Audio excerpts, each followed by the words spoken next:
Good morning friends. આજે આપણે પાછા એક શોર્ટ ટ્રીક સાથે આવી ગયા છીએ, જેમાં છે આપણે આજે ઘણા બધા ઉદાહરણ જોવાના છે. તમને એમ હશે કે શોર્ટ ટ્રીક છે ઘણી બધી ઉપયોગી થતી હશે. આપણે જ્યારે એક્ઝામ દેવા જઈએ છીએ ત્યારે આવું થાય છે કે આપણે દાખલા ગણવા બેસીએ તો ઘણું બધું લાંબુ થઈ જાય છે. પણ મેં તમને આગલા લેક્ચરમાં બતાવેલું છે કે 5 અને 9ના શોર્ટ ટ્રીક સુધી આપણે દાખલા કેવી રીતના ગણી શકીએ છીએ. તો તેનાથી જ આપણે આજે રૂલ્સ નંબર એકના એટલે કે ટ્રીક એકના જે છે ગુણાકાર એ આપણે શીખીશું. અને જો મારી ચેનલને હજી સુધીમાં સબસ્ક્રાઇબ ના કરી હોય તો જલ્દીથી મારી ચેનલને પહેલા સબસ્ક્રાઇબ કરી દો. તો ચાલો આપણે એકડા વાળી ટ્રીક આજે શીખીએ, એના થોડાક ઉદાહરણ શીખીએ. ચાલો હું શીખડાવું છું તમને. અહીંયા છે 36 ગુણ્યા 11. તો 36 ગુણ્યા 11 છે, એમાંથી 3 અને 6 ને પહેલા આપણે અલગ પાડી દઈશું. 3 અને 6 ને અલગ પાડી દીધા છે, પછી શું કરવાનું છે એ બંનેનો સરવાળો કરી નાખશું. 3 અને 6 કેટલા થશે? 3 ને 6 9 થાય છે. આ જવાબ છે. હવે બીજું જોઈએ કે 53 ગુણ્યા 11. જ્યારે પણ તમને એક વાળા દાખલા પૂછે 11 હોય 111 હોય ત્યારે તમને મજા આવશે એ દાખલા ગણવાની. જો અહીંયા પણ આપણે 5 અને 3 ને અલગ પાડી દીધા છે. પછી શું કરવાનું છે? બંનેનો સરવાળો કરી નાખશું. આ બંનેનો સરવાળો કેટલો થશે? 8 થશે.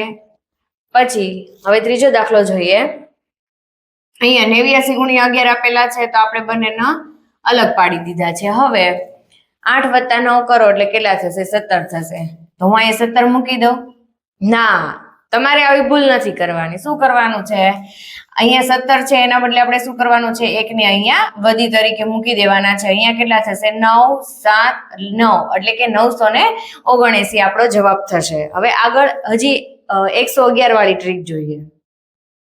આપણે એક્ઝામ્પલ જોઈએ 11 સાથેના ગુણાકાર હતો, પણ 11 સાથે 2 અંક હતા. 11 સાથે જો 3 અંક હોય તો કેવી રીતના ગુણાકાર કરવા? અથવા તો 11 ની જગ્યાએ 111 હોય, અથવા તો 11 ની જગ્યાએ 1111 હોય, તો આ ટ્રીક આપણે કેવી રીતના લાગુ પાડશું? ચાલો આપણે જોઈએ. આપણે થોડાક એક્ઝામ્પલ જોઈએ. એમાં અહીંયા શું કરશું? હવે બે ની અહીંયા જે આપણને જેટલી વાર એક આપેલા હોય, એટલે કે અહીંયા 11 આપેલા છે તો આપણે 2 ની પેર બનાવી લેવાની છે. પહેલા એકમથી સ્ટાર્ટ કરશું. અહીંયા કેટલા છે? 4 છે, તો અહીંયા આપણે 4 લખશું. પછી 3 ને 4 કેટલા થાય છે? તો કે 7 થાય છે.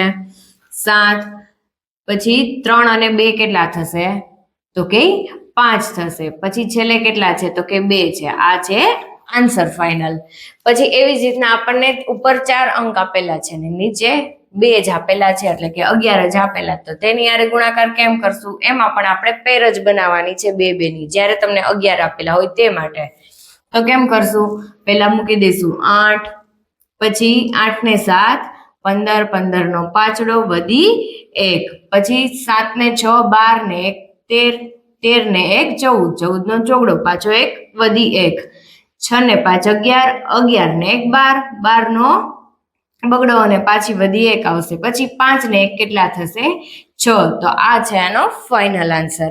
હવે તેવી જ રીતના જ્યારે આપણને 3 અંક ઉપર આપેલા હોય ને 3 અંક નીચે, એટલે કે 111 આપેલા હોય, ત્યારે શું કરવાનું છે? આ 2 અંક વાળી તો આપણને આવડી ગઈ કે 2 ની પેર કરશું. પણ હવે આપણે વચ્ચે જ્યારે આવશે ત્યારે 3 ની પેર રાખવાની છે.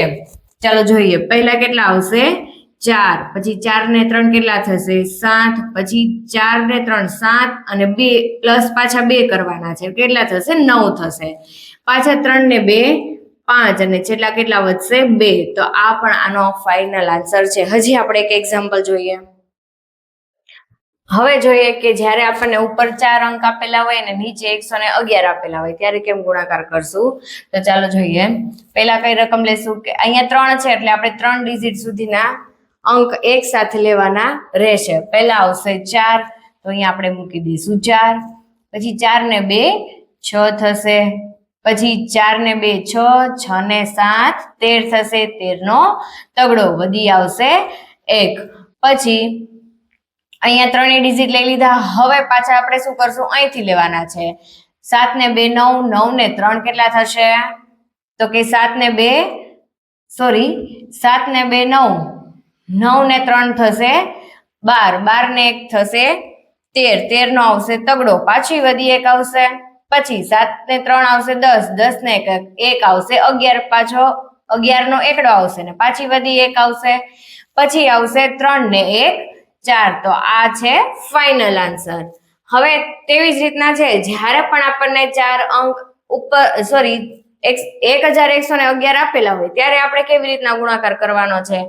જ્યારે આપણને આવી રીતના 4 આપેલા હોય ત્યારે આપણે 4 ડિજિટ એકારે સરવાળો કરવાનો રહેશે. પહેલા આપણે 2 અંક હતા તો 2 ડિજિટ લેતા, પછી 3 અંક હતા અહીંયા તો આપણે 3 અંકનો સરવાળો કરતા. પછી હવે જ્યારે 4 અંક હોય ને ત્યારે એક સાથે 4 અંકનો પણ સરવાળો કરવાનો છે. તો ચાલો આપણે જોઈએ કેમ કરશું. તો પહેલા આવશે 5 આવશે, પછી 5 ને 7 કેટલા થશે? 12 થશે, 12 નો બગડો વધી આવશે 1. પછી 5 ને 7 12, 12 ને 4 16, 16 ને 1 આવશે 17, 17 નો આવશે સાંતડો, પાછી વધી 1 આવશે. પછી 7 ને 5 12, 12 ને 4 16, 16 ને 2 18, 18 ને 1 19 આવશે, 19 નો નવડો, પાછી વધી 1 આવશે. પછી હવે આપણે આ 4 ડિજિટ થઈ ગયા. હવે આપણે 7 થી લેવાના છે. તો 7 ને 4 11, 11 ને 2 13, 13 માં 3 ઉમેરીએ એટલે 16, 16 ને 1 આવશે 17, એટલે 17 નો સાતડો, પાછી વધી 1 આવશે. હવે આ 3 ડિજિટ લેવાના છે. તો 4 ને 2 6, 6 ને 3 9, 9 ને 1 7, 4 ને 2 6, 6 ને 3 9, 9 ને 1 10, 10 નું 0 વધી આવશે 1. પછી છેલ્લી 2 આવશે, 3 ને 2 5, 5 ને 1 6. પછી આવશે એક છેલ્લી જે વધેલી છે એ. આ છે આપણો ફાઇનલ આન્સર. જ્યારે પણ તમને 2 અંક 3 અંક જ્યારે પણ 1 વાળા આપેલા હોય ત્યારે આપણે જેટલા ડિજિટ નીચે આપેલા હોય ને એટલાની આપણે આખી પેર બનાવી દેવાની. પેલા 2 નહીં આપેલા હોય તો 2 ની પેર, 3 આપેલા હોય તો 3 ની પેર, અને 4 જ્યારે આપેલા હોય ત્યારે એક આરે 4 પેર થાય એવી રીતના આપણે સરવાળો કરવાનો છે. જો તમને મારો વિડીયો પસંદ આવ્યો હોય તો મારી ચેનલને સબસ્ક્રાઇબ કરજો.